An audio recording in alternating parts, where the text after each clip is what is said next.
Alright guys, a quick one. Here, I'll detail how to pause Instagram Reels. So if at the end of this you found this offer informative, please don't forget to like and then subscribe. Now the first thing to do is go ahead and open the Instagram application on your phone. Once open, then go to the Reels page. Now you can be watching any kind of Instagram Reel. Now for you to pause the Reel, all you need to do is just press and hold the Reel. See that?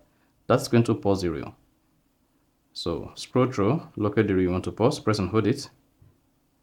So that is basically how to now press Reels on Instagram. Now while scrolling through the Reel, you also see a slider here. If it pops just like this, you can use this to pause the Reel by pressing and holding the slider. You see that? And then once you let it go, then the Reel is going to start playing again. So use this to see if you can pause Reels on your Instagram. So that is basically how to pause Reel on Instagram. So if you found this offer informative, please don't forget to like and then subscribe.